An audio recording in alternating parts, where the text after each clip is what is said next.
안녕하세요 여러분. 이번 시간에 여러분과 함께 이야기 나눠볼 책은 과학을 쉽게 썼는데 무슨 문제라도 있나요? 라는 재미있는 제목을 가지고 있는 책입니다.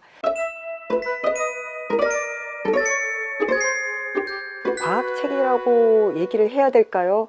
글쎄요, 저는 과학책이라기보다는 과학 상식 이야기책. 작가 선생님도 박종현 선생님이신데요. 흥미로운 과학 지식들을 사람들에게 알리는 과학 커뮤니케이터라고 본인을 표현하고 계십니다. 한양대 생명과학과를 졸업하고 고려대 과학언론학과 석사과정에 재학 중이시라고 본인을 소개하셨습니다. 읽어보시면 아주 심각하게 전문적인 지식을 깊이 파고드는 과학책이라기보다는 현대과학, 무엇보다도 가장 최신의 과학자들의 성과를 아주 쉽게 우리 학생들과 일반 성인들이 이해할 수 있도록 풀어 써주신 재미있는 책입니다. 이 책은 저는 중학생들과 함께 나누어 읽기 수업을 했는데요. 전체 6장으로 되어 있어요. 1장에는 나는 누구, 여기는 어디, 우리가 살아가는 세상의 정체에 대해서 얘기를 합니다. 인류, 외계 생명체, 인류의 종말, 미생물 등 세상을 관찰하고 바라보는 객체의 중심을 두고 이야기를 전개하고 계세요. 두 번째, 너희는 뭐하는 관계니? 라는 제목에서는 과학과 사회의 아이러니한 관계에 대해서 얘기합니다. 자, 예를 들면 나라의 운명을 좌지우지하는 석유, 그 다음에 냉전의 시작점을 알린 스푸트니크 발사, 지금 러시아의 백신 이름도 스푸트니크죠. 동반자. 그 다음에 외래종, 인류가 교역을 하고 서로 왕래를 할수록 토종과 외래종의 만남. 재미있는 건 이 외래종이 결국은 토종이 돼서 그 지역의 생태계 안에 편입이 돼버리기도 한다는 재미있는 이야기도 있죠. 통계의 장난, 항생제, 기후변화, GMO에 대해서도 골고루 다루고 있습니다. 특히 여기서 다루고 있는 GMO는 기존의 책과는 조금 방향이 달라요. 기존의 책들이 이제 유전자 변형 식품이라든지, 그리고 여기서 나오는 화학조미료 같은 것도 인체에 미치는 부정적 영향을 포커스를 맞추고 쓰고 있다면, 과학을 쉽게 썼는데 무슨 문제라도 있니? 박종현 선생님은 좀 더 다른 시각으로 화학조미료가 실제로 몸에 나쁘지 않다. 몸에 나쁘다. 차이니스 시크를 만들어낸 건, 그러니까 중국 음식, 중국은 차이니스 푸드 신드롬을 만들어낸 건 어떤 그 당시 미국의 정치적인 상황이 들어있었다라는 시각을 전개하고 계시죠.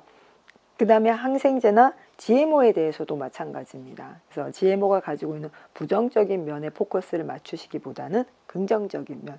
이 책을 읽은 친구들이 처음에 좀 굉장히 많이 당황스러워해요. 이런 부분에서 기존의 책들과 많이 방향이 다르기 때문이죠. 그래서 저는 이 책이 재미있다고 생각합니다. 정답을 얘기하는 책이 아니라 생각하게 만드는 책, 의문점, 퀘스천 마크를 갖게 하는 책이고, 보다 객관적이고 합리적으로 논리적으로 생각할 수 있는 기회를 제공하는 책입니다. 그리고 과학은 좋은 놈, 나쁜 놈, 윤리가 들어가죠. 과학과 윤리는 뗄래야 뗄 수가 없죠. 그래서 원자력이 어떻게 해서 인류의 생활에 큰 영향을 미치게 되었느냐, 그 전 단계인 핵폭탄에 대해서 이야기를 시작합니다. 바이오 에너지, 생물화학 무기, 탈리도마이드 재미있죠. 임신 초기에 입덧을 예방하기 위해서 만들어졌고, 그걸 먹은 많은 유럽인들이 기형아를 출산하게 되죠. 탈리도마이드는 모세혈관이 성장하는 걸 막기 때문에 임신 초기에 먹은 산모에 의해서 아기들이 팔다리가 성장하지 않은 상태로 태어나죠. 미국에서는 이 탈리도마이드가 임산부에 대한 시험 결과가 없기 때문에 FDA에서 승인을 내지 않습니다. 그래서 그 당시 수많은 기형아를 출산할 때 미국의 출산율은 상당히 낮은데, 그 몇몇 분들은 유럽에 여행을 가셨거나 유럽에서 그 탈리도마이드를 복용하신 분들의 아이들만 기형으로 태어나고 일반 미국 아이들은 기형이 아니었습니다. 나중에 이제 그런 부작용이 밝혀지면서 미국 FDA의 어떤 위신이 한 단계 상승하는 사건이었죠. 근데 재미있는 게 이 탈리도마이드가요, 나중에는 한센병, 나병 치료제로 다시 사용이 됩니다. 그래서 어떤 발명이라는 게 이 관점에서는 부정적인 역할을 해도 또 다른 질병이나 다른 메커니즘 상에서는 또 다른 결과물을 낼 수 있다는 게 과학이 가지고 있는 양면성 또는 매력이 아닐까 싶습니다. 사장에서는 과학 내가 그렇게 대단해. 그래서 맞춤 의학, 오가노이드, 오가노이드 낯설신가요? 장기인데 동물의 장기를 인체에 가장 적합하게 만들어내는 거죠. 그 다음에 가상현실, 유비쿼터스 같은 가장 최근의 이야기를 들려줍니다. 인공지능, 우주 식민지까지요. 5장에서는 과학을 알면 사람도 알 수 있다. 그래서 약간 사회과학, 심리학에 대해서 다루고 있습니다. 이기적 유전자와 밈, 이기적 유전자에 대해서 쉽게 설명을 해주시고, 그리고 사회적 유전자인 밈이 무엇이고 본인이 그 밈에 의해서 어떤 가치관을 형성하는지에 대해서 얘기를 해주시죠. 사람 심리학의 진화에서 심리학의 역사를 쭉 한번 개관해 주십니다. 사바나의 원칙, 그 다음에 노화, 지능에 대해서도 또 자기 가축화, 야생동물이 편하게 살기 위해서 인간에게 의지하면서 스스로 가축화가 된 거죠.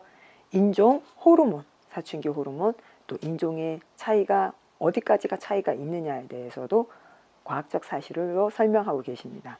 마지막 6장, 과학 넌 도대체 정체가 뭐니? 과학의 발전이 만든 독특한 것들, 그래서 사회 진화론, 다윈의 자연 선택설이 들어있는 자연 진화론이 당시에 있던 제국주의적 관점에 유럽인들에 의해서 사회 진화론으로 변질이 되죠.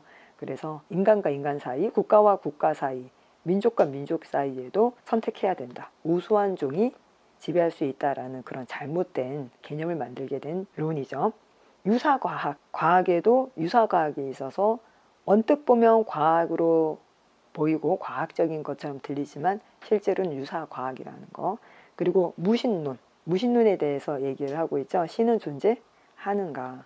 우리 이기적 유전자를 쓰신 리처드 도킨스, 무신론을 주장하고 있는 대표적인 과학자죠. 그리고 창조과학, 과학자의 책임, 그리고 기술 만능주의, 레오너다이트 운동. 레오너다이트 운동, 러다이트 운동하면 유럽 산업혁명 초기에 노동자들이 자신의 일자리를 뺏어가는 기계에 대한 두려움과 공포심, 미움, 그래서 밤에 공장으로 몰래 쳐들어와 기계를 부수던 노동 행위를 러다이트라고 하죠.